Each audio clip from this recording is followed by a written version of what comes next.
各位同學，大家好，我係 Chesa。喺一條 video 入面，最主要就係講經濟統合 （economic cooperation） 嘅一啲史實啦、用法啦，同埋咧裏邊嘅分析咁樣嘅。咁如果你想即係得到呢一份 notes 啦，咁一齊去即係一路聽呢個嘅 video，一路咧係去温習嘅話，咁你可以喺 description box 入邊咧就用個 WhatsApp link，咁你去 contact 我，咁我就會 send 翻個 PDF 檔俾你㗎啦。咁經濟統合咧就其實相對嚟講唔係一個完整嘅課題啦，咁所以佢涉及嘅史實咧都會較為少啲嘅。咁首先我哋會話一開始咧係會有經濟援助計劃啊，咁呢一部分咧最主要就係講美國同埋蘇聯嘅角色，咁War of the US and War of the USSR，咁佢哋係 provide 呢個 economic subsidies 係提供呢個經濟上面嘅支援，咁同冷戰嗰個課題咧其實係互相掛鈎嘅。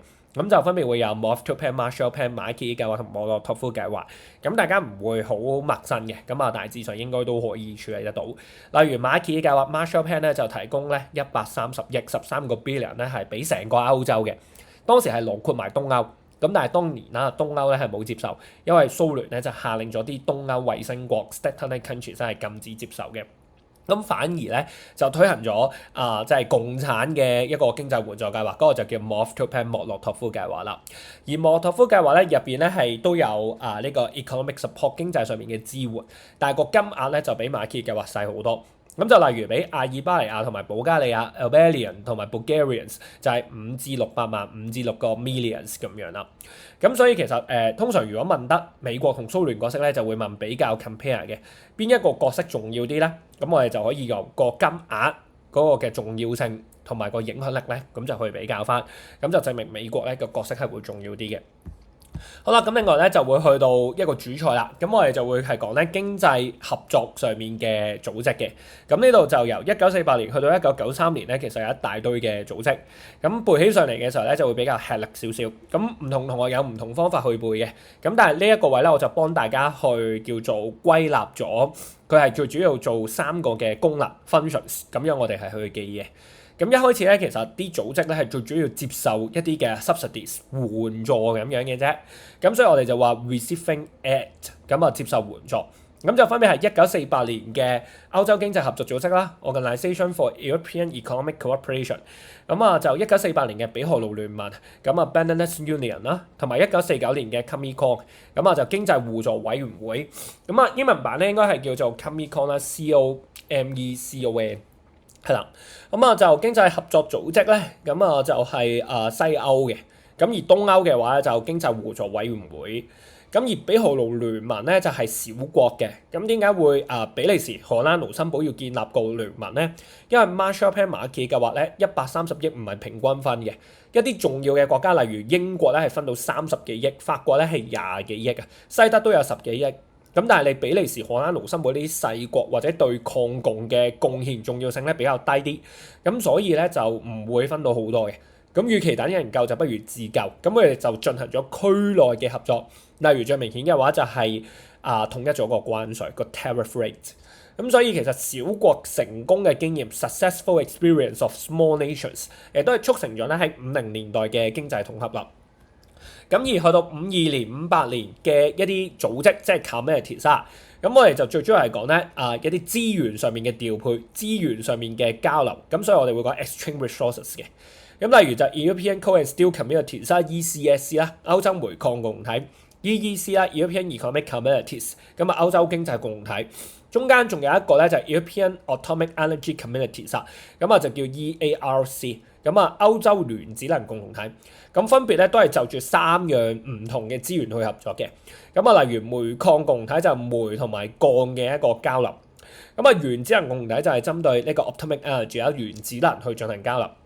而經濟共同體咧就比較大範疇啲嘅，佢就整咗一個叫共同市場 common market， 就有啲似 supermarket 超級市場，當然唔係咁嘅意思，但係你理解成為超級市場就咩都有得買，包括唔同嘅產品，其中農產品會比較明顯啲嘅，即係 agricultural productive product 咁樣啦。咁我哋講起上嚟嘅時候咧，就會有呢3個嘅組織。咁但係你就會發現咁其實佢都係共同體，都係 communities，都係唔同嘅資源，但係性質係一樣。咁所以咧，其實既然係咁嘅時候，有冇必要咧係分開三個機構咧？並沒有的。咁所以咧，去到1967年嘅時候，佢哋就整合咗呢三個嘅共同體，就會變成咗叫做咧歐洲共體 European Communities (EC)。咁就冇咗煤鋼、原子能同埋歐洲經濟呢三個字，咁就變成歐洲共同體啦。咁而歐洲共同體咧係內部唔係咁團結嘅，因為始終西歐係自由資本主義 freedom 啊 capitalism， 咁自然意見多多，要求多多，咁所以當時咧就會有7個沿海嘅國家咧就冇 join 到呢個叫 EC， 反而佢哋另起爐灶就整咗一個叫 EFTA European Free Trade Association， 就叫歐洲自由貿易聯盟。咁以英國為首嘅，仲有可能咩奧地利啊，或者可能話係丹麥啊呢啲咁樣嘅國家咁樣。咁但係呢一個組織咧好快就玩完，即係到今日都存在嘅。咁但係好快有好多國家咧就跟住陸陸續續咧咁樣去 quit 啦。咁而去到最後就係超國家聯盟啦，我哋話超國家組織就叫 EU 歐洲聯盟。咁今時今日我哋成日都會講歐盟，例如如果最近有睇新聞嘅話，就歐盟咧就貸款咗90幾億俾烏克蘭㗎嘛，因為烏克蘭就唔肯輸送啲石油去到羅馬尼亞 Romania， 咁而家就修建翻個友誼嘅輸氣管，咁其實係同呢一個即係經濟統合係息息相關，因為友誼嘅輸氣管啊、和平嘅發電網啊，其實係蘇聯東歐嘅一個統合嚟。咁同今日嘅國際政治咧，其實亦都係有啲關係。咁大家可以留意下國際新聞咁樣。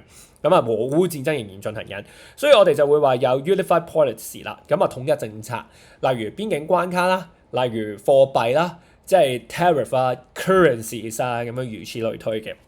好啦，咁另外如果我哋話唔講歐洲啦，全世界嘅。會唔會有一啲同國際相關嘅組織咧？例如歐洲同北美之間嘅互動，或者歐洲同聯合國 United Nations 之間嘅互動有嘅。咁我哋就會話叫做即係 INF 啦，國際貨幣基金啦。咁啊或者係WBG 咧，咁啊世界銀行。咁戰後協助重建、提供貸款、經濟重組呢啲嘅機構。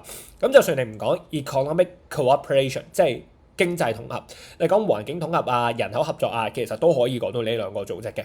俾錢人，錢就可以解決好多問題，係咪？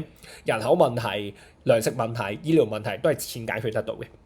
咁另外咧，我哋最主要就係講1961年就係叫 OECD。嗱呢個建議同學仔咧係記一記嘅，因為通常講親咧 War of US、War of USSR， 美國同蘇聯嘅角色大家淨係識馬歇計劃、莫洛托夫計劃、Marshall Plan、Marshall Plan、OEEC、COMECON 經濟互助委員會、歐洲經濟合作組織。但係其實咧，歐洲經濟合作組織去到1961年咧，其實係有擴展或者我哋叫做進化 evolutions 咁樣嘅，咁佢就會變成咧 OECD， 咁啊 Organisation for European Cooperation and 咩咧 Development， 就叫做歐洲合作與發展組織。咁呢個係歐洲啦，同北美國家去簽嘅。咁當時當然講得北美啊，咁美啊就係講緊美國啦，同埋咧其實係有加拿大咧參與在內嘅。咁佢前身就係歐洲經濟合作組織啦。嗱，早期歐洲經濟合作組織就係分配馬歇爾計劃嘅貸款 Marshall Plan 同埋有有一定限度嘅合作。咁但係而家就好明顯係發展美國同歐洲之間做貿易做 deal， 其實就係 through 呢個嘅組織咁樣嘅。咁所以我哋就可以記埋啦，同埋你起碼記埋嘅時候，60年代美國嘅 contributions 嘅貢獻，你都起碼可以講到啊嘛。如果唔係你就集中咗喺早期開始嘅階段，咁佢條題目問到去20世紀末嘅話，咁你就會 GG 㗎啦。好，咁另外我哋就會記一啲嘅 treaties 同埋法案嘅。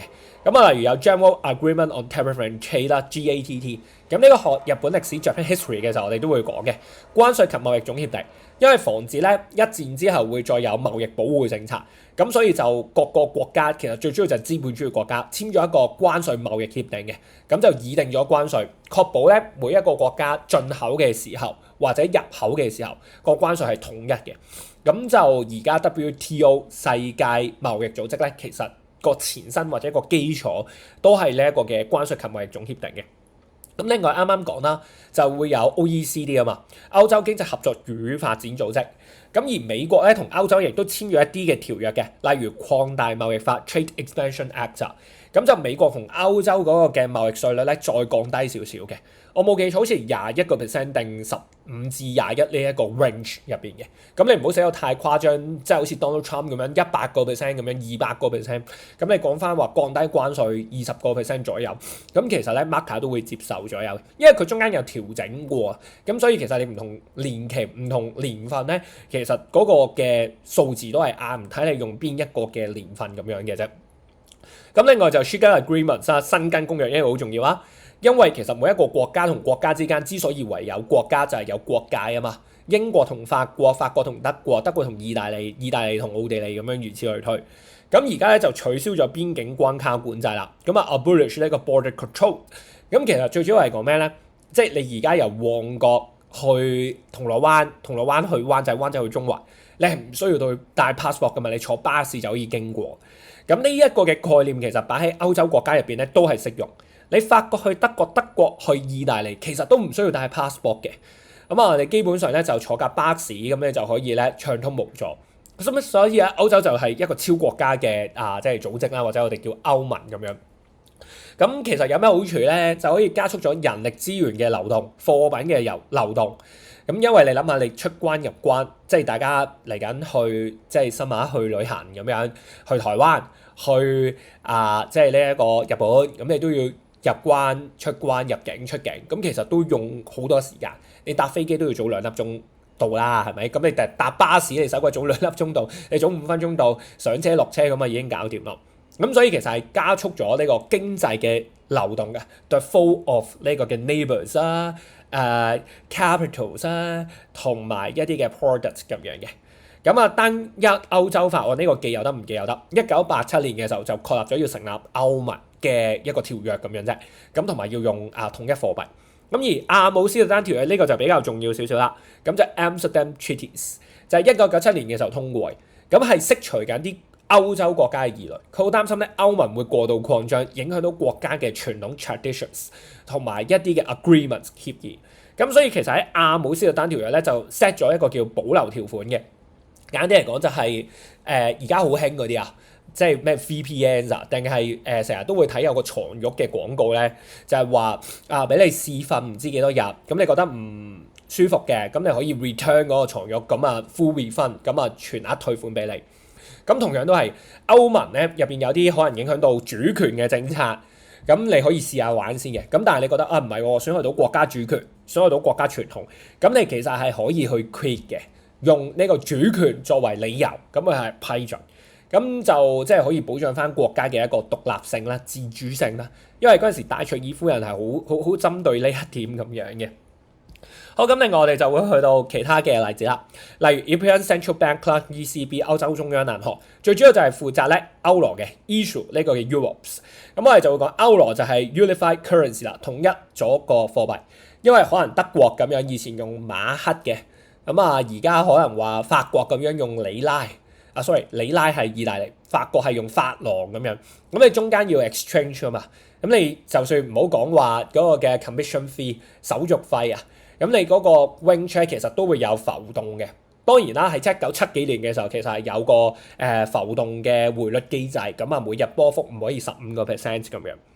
咁但係都係會有啦。咁你即係大家對日元就知啦，哇4.9，而家又5點幾好蝕啦 grad trip 啦，咁我要即係對定先咁樣。咁但係好老實講你唔係對幾千萬幾百萬咧，其實唔係爭好遠嘅。咁即係少少 reminders for 咁多位同學仔，你諗住去 grad trip 去旅行咁樣如此類推。咁但係歐羅就更加好啦。咁你一張貨幣咁已經決定咗係個面額係咁多就係咁多㗎。咁你唔使擔心添，嗰0.10.2嘅匯率浮動咧，你都唔需要擔心啦。咁但係呢一度咧就好多時去到90年代嗰個爭議嘅問題就喺度。咁你統一咗貨幣一定係對經濟活動、經濟發展係有幫助嘅。但係 meanwhile 咧，其實咧亦都係會有個 obstacle 阻礙嘅。因為我哋講緊貨幣咧，唔單止係攞嚟去交易，貨幣其實係購買呢一個嘅貨品。咁所以其實我哋係講緊物品嘅擁有權嘅。咁in case 你統一咗貨幣咧，其實你嗰個國家就會失去咗對嗰個貨品嘅獨立擁有權。例如係咩意思咧？我舉個簡單例子啊，以前好中意係搶嗰啲 Chiikawa 啊，係咪啊？咁定 Monchichi，咁而家有好多唔同嘅 Pokemon card 咁樣先算。我 let's say 啦 Chiikawa，咁淨係喺日本某啲地區可以買到，佢就係收日元嘅。咁其實某程度上嚟講，日本係對呢個貨品咧有全權控制嘅一個即係擁有啊。因為你就係可以去日本，你就係可以用日元去結算同埋用日元去交易噶嘛。但而家唔係啦，原來佢唔單止收 cash 嘅，佢收電子支付嘅，佢仲可以收其他貨幣都得嘅。人民幣冇問題，台幣冇問題，港紙都冇問題，美金都冇問題 ，Apple Pay 都冇問題。咁你咪其實某程度上嚟講，呢件貨品啊，唔再係日本呢個地方獨立地擁有，而係其他國家地區嘅人民都可以去購買，都可以擁有。你話咁你收日元我都可以啊，我飛過去，我唱日元買，咁你呢度其實你係行動上程序上係可以，但係如果放寬咗嘅話就係另外一件事。同埋我講Chiikawa只不過係隻公仔啫，我延伸多少少啦，土地嘅買賣。呢個已經夠癲啦，係嘛？我買塊地皮，咁你正常買地皮，咁你係國家擁有噶嘛，係咪？咁但係而家唔係啦，歐羅，哇！每一個國家都可以有歐羅，咁就大件事。所以其實我哋係會講緊咧對商品嘅一個 control 失去咗個控制。咁呢個就係嗰個問題，點解會話同 tradition 係有關咧？貨幣大家諗唔明，我以為就係冇咗英鎊嗰個特色。但係其實延伸我哋 in deep 深入少少咧去分析咧，其實原來係會有呢一個意味。咁當然咧，你答題目嘅時候咧係好少我寫出嚟嘅。咁但係解釋下背後嗰個邏輯同埋概念嘅啫，了解下個大概咁就 OK 嘅啦。好，咁啊，另外就有 Inner Six 同埋 Outer Seven 啦。Inner Six 咧就係一開始合作 ECSC 歐洲煤鋼共同體嗰6個國家。咁啊就法國、比利時、意大利、盧森堡、荷蘭同埋西德啦。咁而法國係個 leaders 嚟嘅。所以點解即係呢一個嘅戴高樂喺60年代反對英國加入咧？因為英國入到嚟咧就咩比利時、意大利、盧森堡、荷蘭、西德唔夠英國鬥啦，英國就會同法國去爭主導地位。咁所以63年、67年法國拒絕咗英國加入，英國係到73年嘅時候先可以加入嘅，因為戴高樂喺69年咧就 set down 即係辭退咗啊，冇再做總統。咁而 Outer Seven 啱啱講咗係有奧地利、丹麥呢啲，但係我哋最主要就係記英國。英國好似唔夠10年就已經 quit 咗，諗住加入呢個 EC 歐洲共體咁樣。咁經濟統合呢個課題咧唔算好複雜嘅，亦都唔係好多史實嘅啫，因為佢都唔係一個完整嘅課題。大致上了解到以上嘅史實咧，就夠你去答 DBQ 嘅。essay 嘅話勉勉強強都得，咁但係就 essay 要溫得 in depth 少少，即係深入多少少啦。